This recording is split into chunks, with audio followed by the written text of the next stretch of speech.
Welcome to MagicGatheringStrat. I'm Dan and I'm going to do something a bit different. There is absolutely no coincidence that I'm doing this. And it has absolutely nothing to do with the future episode of Pauper Walkthroughs, but maybe it does. Yes, it has.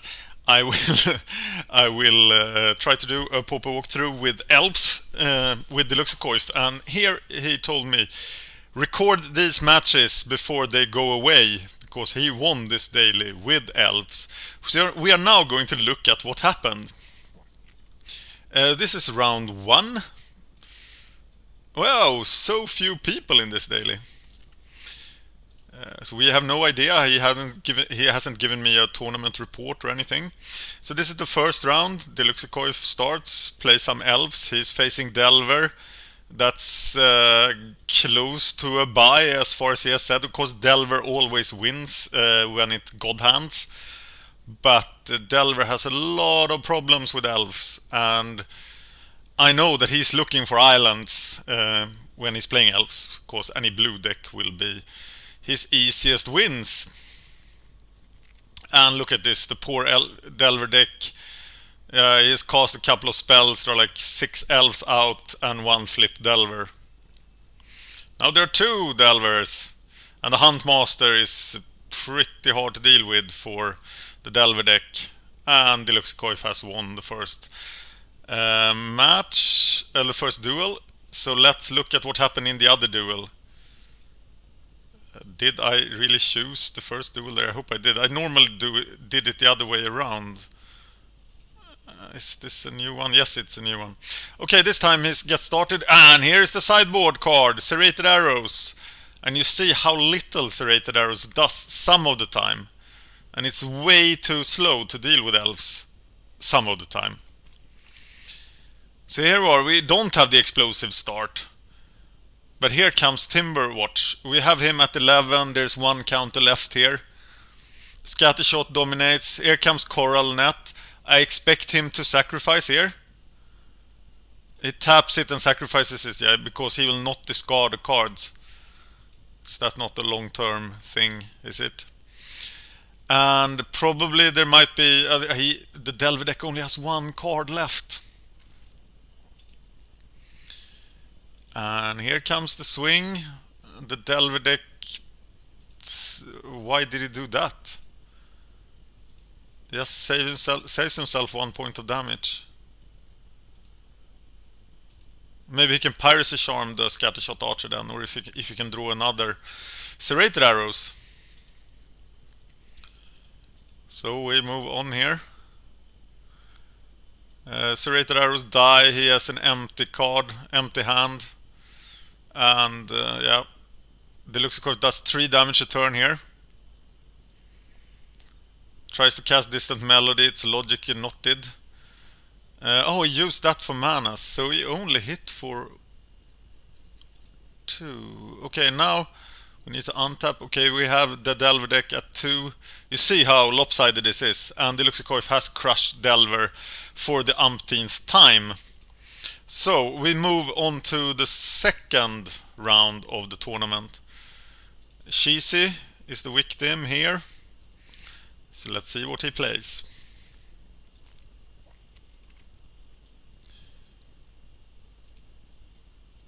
Flayer Husk Affinity seems to be a thing. And here's a pretty good Affinity start, isn't it?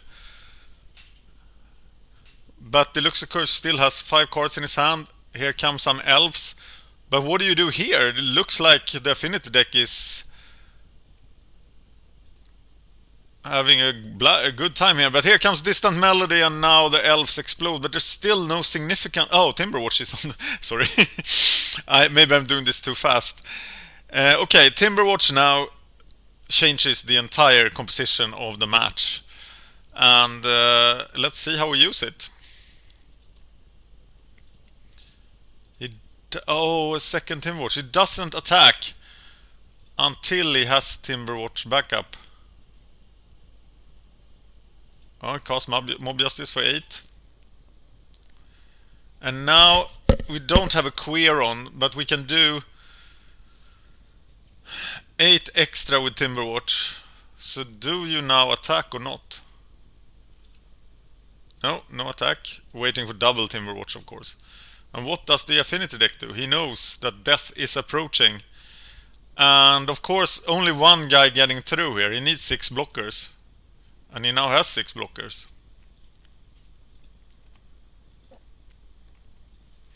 But one guy getting through is doom for Affinity. It was really hard to comment on someone else's replay like this. I've never done it before. So please excuse me if it's not the high quality I normally produce. If I normally produce high quality. But here they come! It's the elves. It's 6 elves. They all need to be blocked. And I'm sure they will be. And that will leave... The enforcers will die. But 3 elves will die as well, right? No, they have spider silk, so 2 elves will die.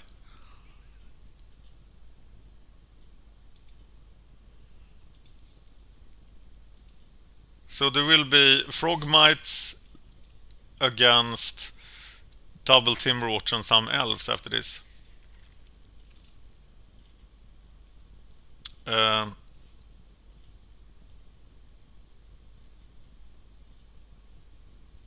Okay, I think the Affinity player misplayed that somehow, because it looked like he would survive. Okay, we're off to the second round again. Cheesy, this is the second duel. This is the second match. Affinity doesn't have a turn 2 play, which is weird.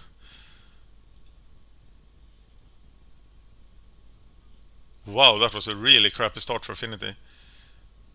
And Deluxeicoff starts spewing out the elves. Here comes Atog. Essence Warden here gains some lives. No really decisive elf is on the floor, but he's already at 7. And here tries for the win. And gets Hydroblasted. Wow, Hydroblast.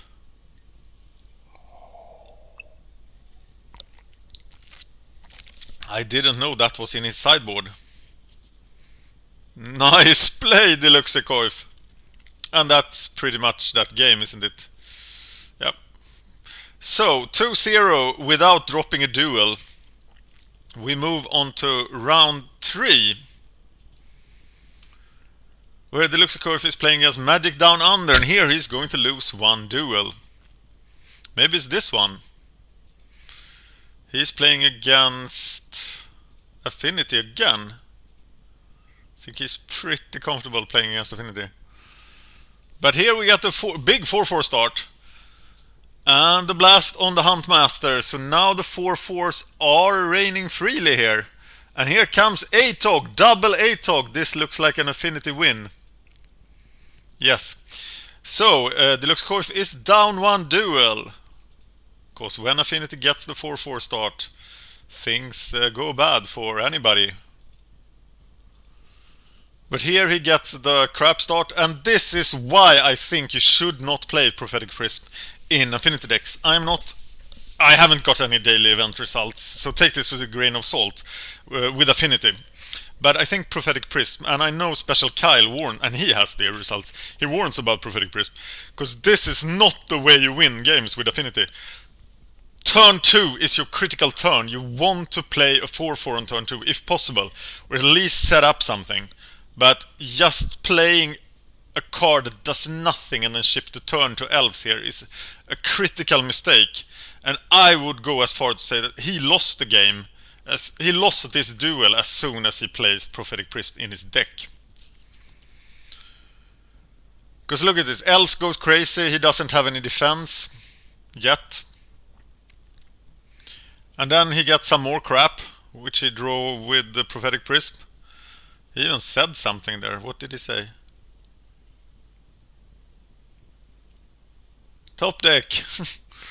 Okay, now he finally has some defense. Somber Hauerguard is also a card I don't recommend for Affinity, because it dies to a lot of removal that Affinity the great thing with the 4/4s is that they don't die to most of the common removal. They don't die to lightning bolts, then they don't die to incinerate, chain lightnings, they don't die to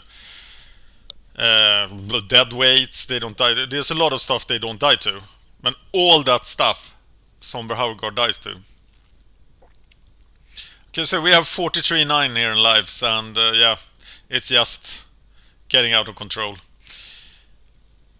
So don't play Prophetic Prism in your Affinity decks.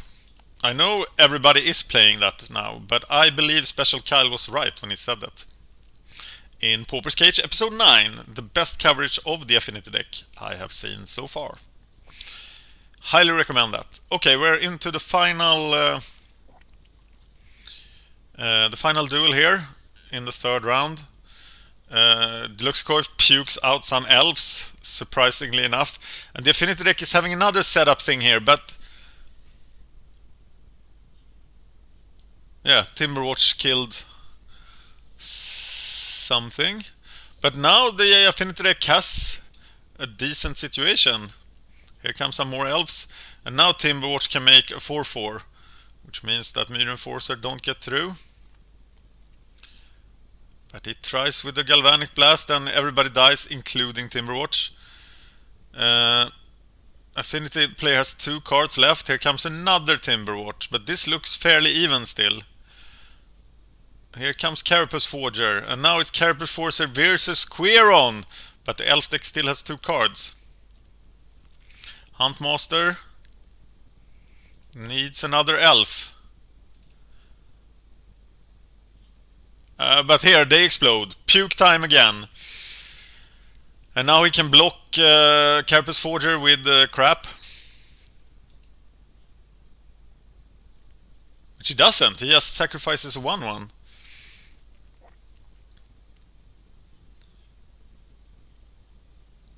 Oh.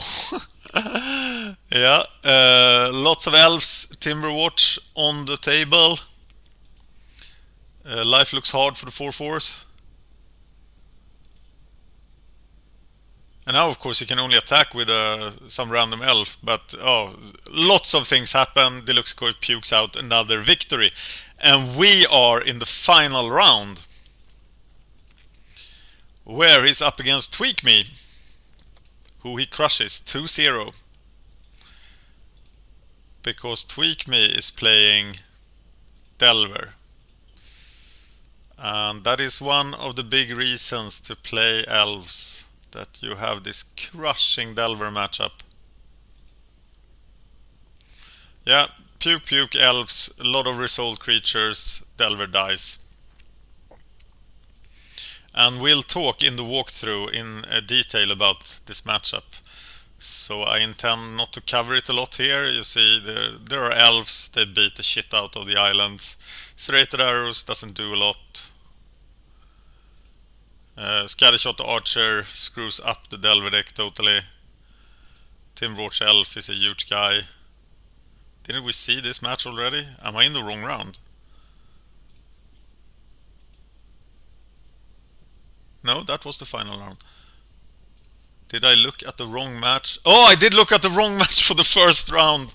I am so stupid. Okay, I really thought I was watching. So the first match you saw were the... God, I am stupid. Okay, let's look at this. The Giants of Pauper Walkthroughs. It's Deluxeicoff versus Shaffa Waffa 5. And you remember from Pauper Walkthroughs episode 8 that Shaffa Waffa 5 said that Elves is the worst matchup. And that's because they puke out a number of small guys and then they just crush Simic Stormpost before he gets... Oh, look at this board. Sorry for the mistake about the turn 1. This is the first time I do this recap thing. But we can clearly see that in the first round then, Deluxeicoff really crushed him. But this must be a Shaffa Waffa win then. So how does Simic Stormpost win? Maybe he has boarded in Swirling Sandstorm.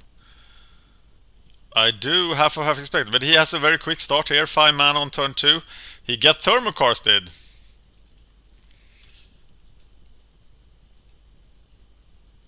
Accumulated knowledge is now in the deck. Looks like a decent addition. Wonder what he took out. But I probably just need to check his deck list to learn that. And there are not a lot of elves out. Shafawaffa has mana, cards. And now he has a lot of mana. And he's at 21 lives. So things are looking bad for the little green men.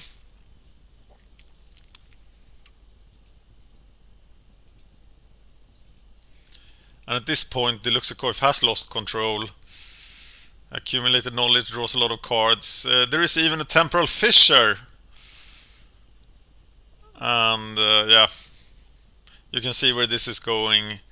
I expect giant fireball pretty soon. Swirling sandstorm. Hydroblast. Yeah, Deluxeicoff knew it. And Hydroblast seems to be doing good sideboard work. I'm really upset at myself for covering the first match. Or the round 4 first. Sorry about that. Anyway, we are in the final game of the first round to see Elves defeat Simic Stormpost. Of course, we know the outcome. Oh, he gets a 2-post start. That's pretty good. Oh, he plays a land still. He has 21 lives.